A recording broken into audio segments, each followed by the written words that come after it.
sizlar bilan eng ko'p shov-shuvlarga sabab bo'lgan AI modeli haqida gaplashamiz. 9-iyun kuni Anthropic kompaniyasi tomonidan taqdim etilgan Claude Fable 5 va Claude Mythos 5 degan Claude'ning yangi modellari. Bu modellar juda ham katta shov-shuvlarga sabab bo'lgan. Chunki Claude Fable 5 eng kuchli AI chat modeli sifatida tan olindi. Mythos juda ham kuchli bo'lgani uchun ular ayrim tashkilotlargagina xizmat qiladi. Uni ommaga taqdim etish cheklangan. Ammo Claude Fable 5 bu ommaviy ishlatish uchun unda siz xohlagancha matnlarni tahlil etish, xohlagancha rasm generatsiyalari, slaydlar yaratishda bemalol ishlatsangiz bo'ladi.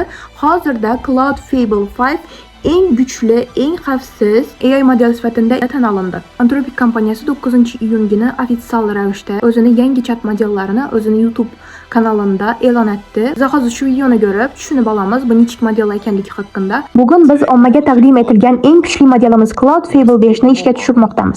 Fable 5 bu keng foydalanish uchun xavfsizlik tizimlari bilan jihozlangan Mythos toifasidagi model. Biz avvalgi modelimizda bunday imkoniyatlar bilan ommaga taqdim etmagandik. Chunki uni o'qitish va sinovdan o'tkazish jarayonida shuni ko'rdikki, Claude Mythos Preview minglab kiber xavfsizlik zaifliklarini topa oladi. Bunday zaifliklarni topa oladigan model ularni suiiste'mol qilish uchun ham ishlatilishi mumkin.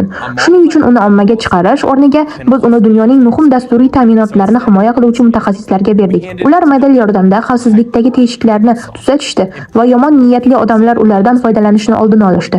Bu o'sha paytda to'g'ri qaror edi, ammo biz kuchli sun'iy intellekt bir vaqtning o'zida ham xavfsizlik, ham ommabop bo'lishi kerak deb hisoblaymiz. Shuning uchun biz Claude Fable 5 ustida ishlashni boshladik.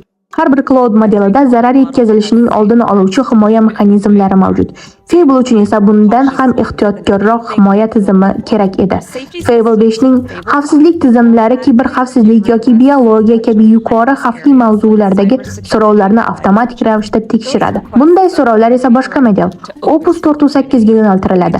Biz buni ataylab qilamiz. Shunda foydalanuvchilar Fable modelini kuchidan foydalanishda davom etishlari mumkin, lekin xavfli yo'nalishlardagi risklar kamayadi.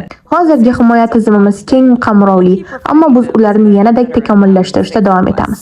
Biz Claude Fable 5 ni katta va murakkab loyihalaringiz uchun yaratdik.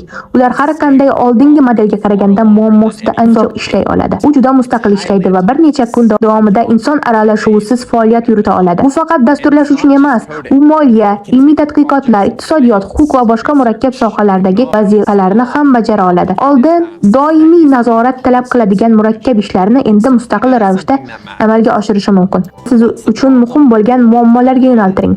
Kelajakda orqaga qarab nega bu muammolarni hal qilish uchun shuncha vaqt ketdi deb hayron qoladigan masalalarni unga topshiring. Biz Claude Fable 5 ni nimalarga qodirligini bilamiz. Eng qiziq tomoni esa siz uni yordamida nimalar qilishingizdir. Anthropic kompaniyasining ofitsial kanalida shunday taqdimot bo'lib o'tdi. Men sizlarga uni tarjima etib berdim.